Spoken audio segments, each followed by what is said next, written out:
The Beatitudes. What Jesus said will leave you truly speechless. In the quiet moments of life, when the noise fades and the rush slows, there is an elusive whisper that beckons us towards something greater, something deeply profound. It is the gentle call of grace, inviting us to a journey not just of faith, but of transformation. This whisper is the essence of the Beatitudes, a guide offered to us through ancient words that resonate with timeless wisdom. They are more than just teachings. They are a roadmap to experiencing a life infused with divine love and purpose. Imagine for a moment standing at the edge of a vast ocean, where the horizon stretches infinitely. The Beatitudes are like this horizon, an invitation to step forward into the boundless grace that awaits. They call us to embrace qualities that at first glance might seem counterintuitive in a world driven by power and success. Yet it is in these very qualities, humility, mercy, purity, and peace, that we find true fulfillment and joy. They invite us to look beyond ourselves, to see the divine in the mundane, and to become vessels of love and compassion. Each beatitude whispers a promise, a blessing that transcends earthly circumstances and speaks directly to the soul. They challenge us to seek a deeper understanding of what it means to live a blessed life, one that is not measured by external achievements, but by the richness of our spirit. As we embark on this exploration together, let us open our hearts to the possibility of encountering grace in ways we have never imagined. This is not just an invitation, it is a call to transformation, a journey toward the heart of divine joy. So let us step forward with open hearts and willing spirits, ready to embrace the sacred path laid before us. Number 1. Blessed are the poor in spirit, embracing spiritual humility. In the journey of faith, one of the most profound teachings Jesus offers us is the importance of being poor in spirit. This phrase may seem paradoxical at first glance. How can poverty be a blessing? However, the essence of this teaching lies in cultivating a heart that recognizes its need for God, acknowledging our own limitations and inadequacies. To be poor in spirit means to approach life with a sense of spiritual humility. It is an invitation to let go of pride and self-sufficiency, and to open ourselves to the grace and guidance of the divine. When we acknowledge our spiritual poverty, we make room for God's abundance. As Jesus said, "Blessed are the poor in spirit, for theirs is the kingdom of heaven." Matthew 5:3. This promise assures us that those who humble themselves will experience the fullness of God's kingdom. Consider the story of the tax collector in Luke 18:9. Unlike the Pharisee, who boasted of his righteousness, the tax collector stood at a distance, unwilling even to lift his eyes to heaven. He simply prayed, "God, have mercy on me, a sinner." Jesus tells us that it was this man who went home justified before God. His humility and recognition of his need for mercy opened the door to grace. Embracing spiritual humility is not about self-deprecation, but about authenticity. It's about admitting that we don't have all the answers, and that we need God's wisdom and strength. It's a posture of the heart that allows us to receive and participate in the divine life more fully. In a world that often values self-promotion and dependence, the call to be poor in spirit challenges us to live counterculturally, relying not on our own understanding but on God's providence. As we strive to embody this beatitude, let us remember the words of Psalm 51:17. "The sacrifices of God are a broken spirit. A broken and contrite heart, O God, you will not despise." In our moments of vulnerability and surrender, we find that God's love meets us in the depths of our spirit, transforming our weakness into strength and our poverty into riches beyond measure. May we embrace the blessing of being poor in spirit, trusting that in our humility, we shall find the true treasure of the kingdom of heaven. Number 2. Blessed are those who mourn, finding comfort in divine embrace. When we think of mourning, it often conjures images of sorrow and loss. Mourning is a deeply personal experience, one that can leave us feeling vulnerable and alone. Yet in the Beatitudes, Jesus offers a profound promise. Blessed are those who mourn, for they shall be comforted. Matthew. This is not merely a consolation. It is an invitation to draw nearer to the heart of God, where true comfort resides. Mourning is not something we seek, but it finds us nonetheless. It is a natural response to the losses we encounter in life. Whether the passing of a loved one, the end of a relationship, or the weight of unfulfilled dreams, in these moments we are reminded of our humanity and the fragility of life. But it is precisely in this vulnerability that Jesus assures us of divine comfort. The comfort promised is not a superficial relief, but a profound peace that comes from knowing we are held in God's gentle embrace. Psalm 3:18 tells us, "The Lord is close to the brokenhearted and saves those who are crushed in spirit." This closeness is not just a feeling, but a reality we can rely on, especially when our pain seems insurmountable. In mourning, there is a unique opportunity for growth and transformation. As we allow ourselves to grieve, we open our hearts to the healing presence of God. It is in this sacred space that we can begin to understand the depth of divine love and compassion. Jesus himself wept at the tomb of Lazarus, showing us that mourning is not a sign of weakness, but a pathway to deeper connection with God and others. Moreover, comfort often comes through the community of believers. As we share our burdens with one another, we fulfill the command to bear one another's burdens, and so fulfill the law of Christ. Galatians 6:2. In supporting each other, we become vessels of God's comfort, extending grace and empathy to those who mourn. Ultimately, the promise of comfort is also an assurance of hope. Mourning is not the end of the story. Revelation 21:4 offers a glimpse of this hope. He will wipe every tear from their eyes. There will be no more death or mourning or crying or pain, for the old order of things has passed away. This promise reminds us that while we may grieve now, there is a future where mourning will be transformed into everlasting joy. In embracing our mourning, we discover the divine embrace that never lets us go. Through our tears, we find solace in the one who knows our pain and promises to turn our mourning into dancing. In this journey, may we find peace and strength in the comforting presence of God. Number 3. Blessed are the meek, the strength of gentle authority. In a world that often equates power with loudness and dominance, the concept of meekness can seem counterintuitive. Yet there is profound wisdom in the words, "Blessed are the meek, for they shall inherit the earth." Matthew. Meekness is not weakness. Rather, it is a quiet strength, a gentle authority that emerges from a deep well of inner peace and humility. To be meek is to possess a spirit that is calm and composed, even in the face of adversity. It is the ability to respond with patience and understanding, rather than reacting with anger or aggression. This strength is beautifully exemplified in the life of Jesus, who described himself as gentle and humble in heart. Matthew 11:29.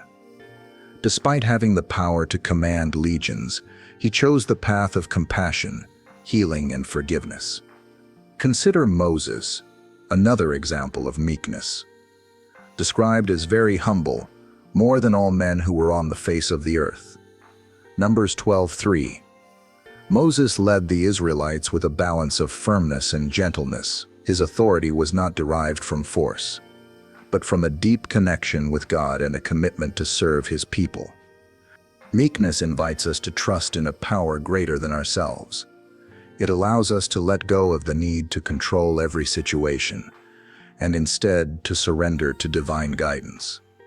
This surrender is not a sign of defeat, but a courageous act of faith. When we embrace meekness, we become vessels of peace, able to navigate life's challenges with grace and resilience. In our relationships, meekness encourages us to listen more and speak less, to be slow to anger and quick to forgive. It fosters an environment where true dialogue and understanding can flourish. As we cultivate this gentle authority, we create ripples of harmony that extend beyond ourselves, touching the lives of those around us. In a world that often celebrates the loudest voices, may we find the courage to embody the strength of gentleness. May we remember that true authority comes not from domination, but from a heart aligned with love and compassion. As we walk this path, we open ourselves to the promise of inheriting the earth, not through conquest, but through a shared journey of peace and unity. Number 4. Blessed are those who hunger and thirst for righteousness, the pursuit of divine fulfillment. In our journey through life, there comes a moment when we realize that the material things we strive for do not satisfy the deep longing within us. This longing is a spiritual hunger and thirst, an intrinsic desire for something greater than ourselves. When Jesus speaks of those who hunger and thirst for righteousness, he invites us to seek a deeper connection with the divine, to yearn for a life aligned with God's will. Imagine standing in a desert, parched and longing for water where every drop is precious. This is the intensity with which we are called to seek righteousness. It's not merely about doing good deeds or following rules.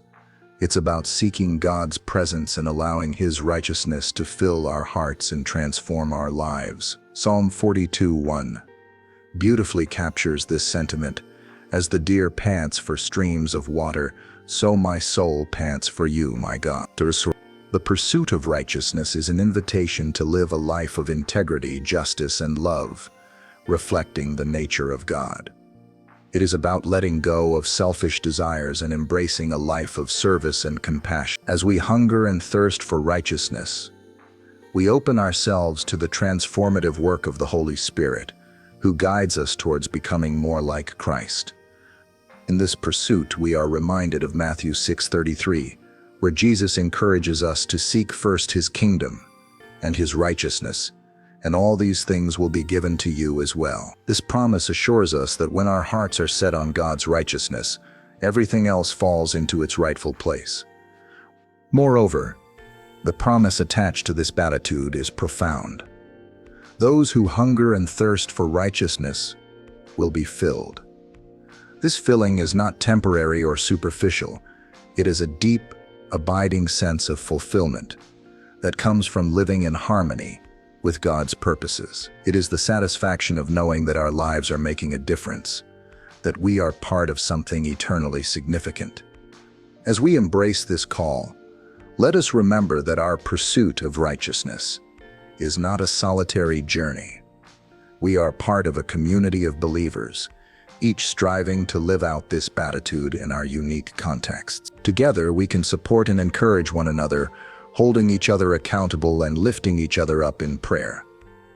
So, let us continue to hunger and thirst for righteousness, trusting that God will fulfill our deepest longings and lead us into the fullness of life He has promised.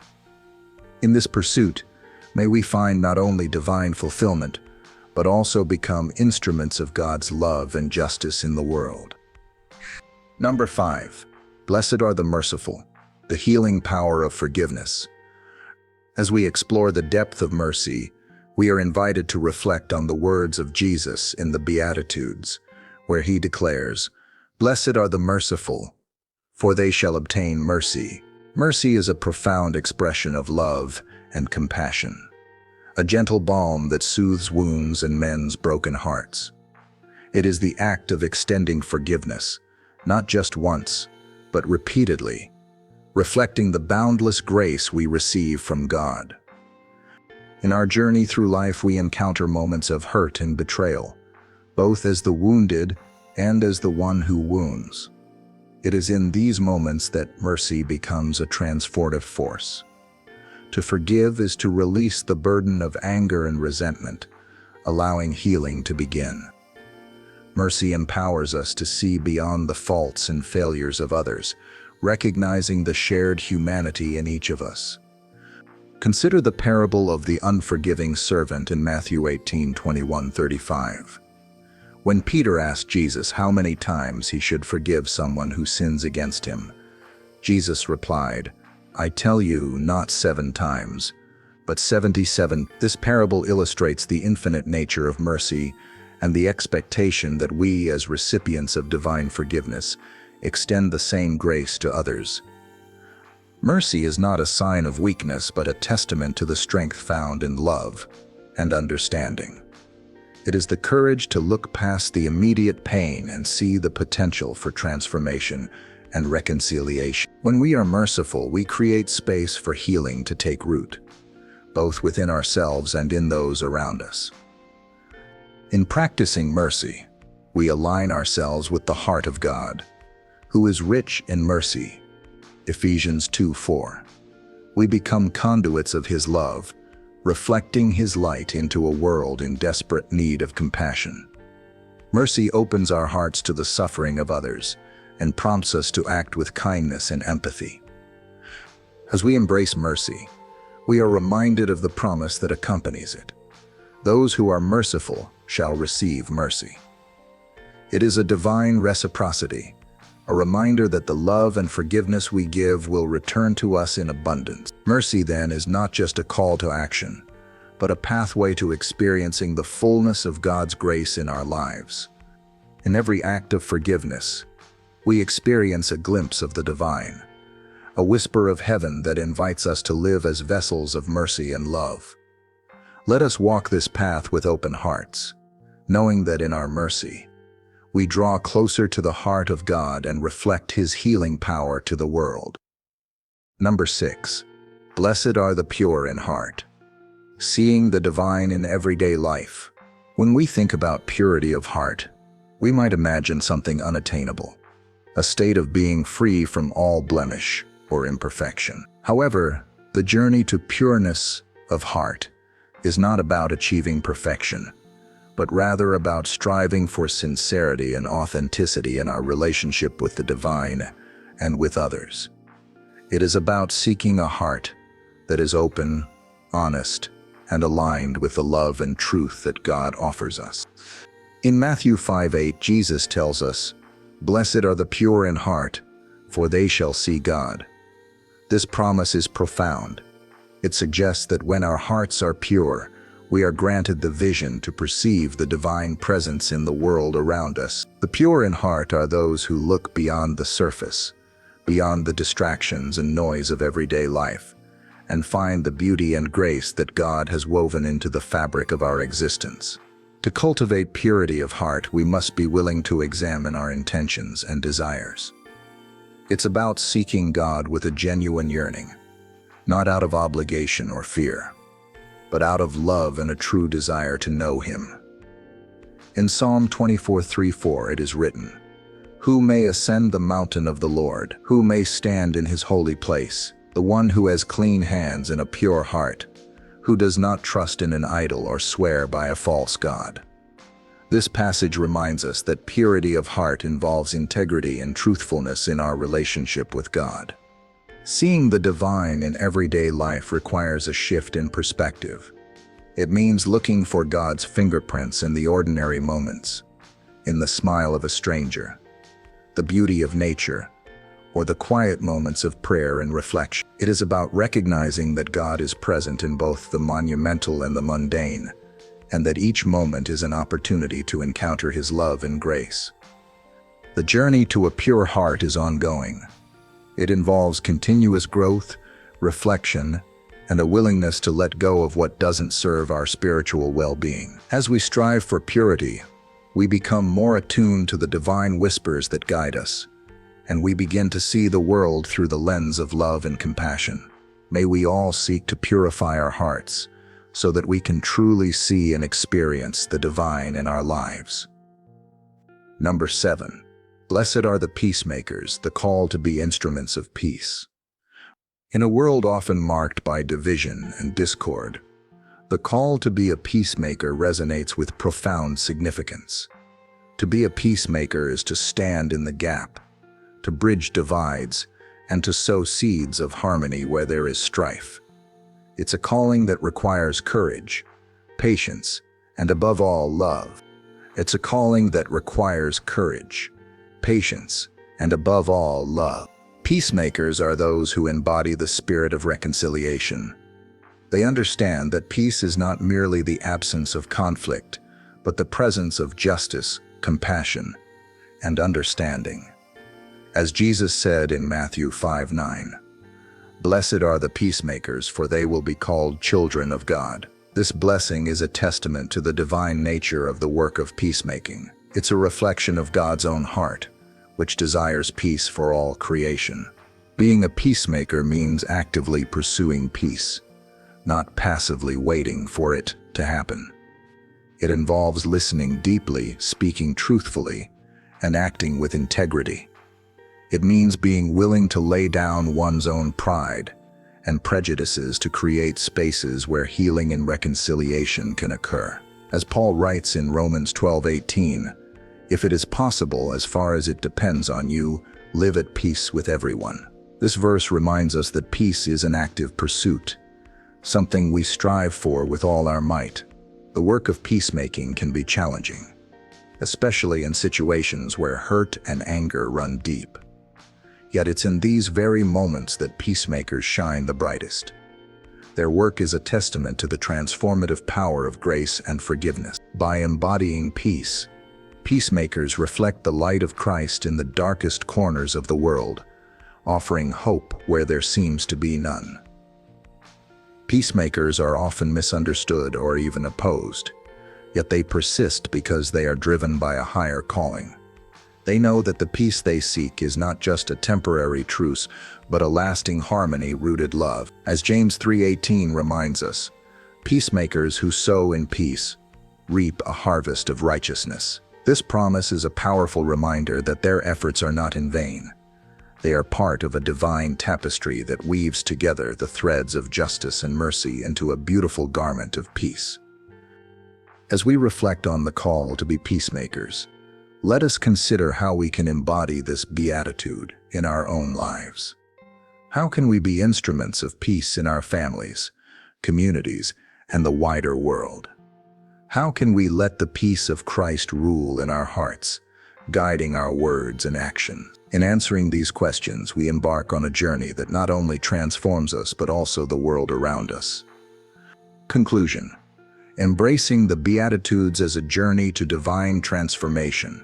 As we conclude our exploration of the Beatitudes, we find ourselves invited into a profound journey of transformation.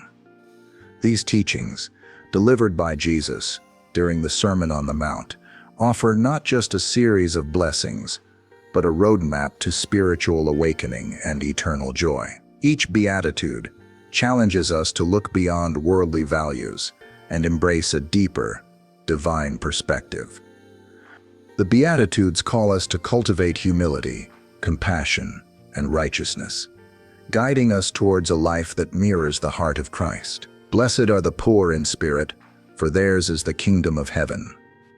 Matthew 5:3 reminds us that in acknowledging our spiritual neediness, we open ourselves to the riches of God's grace. Similarly, blessed are the pure in heart, for they shall see God.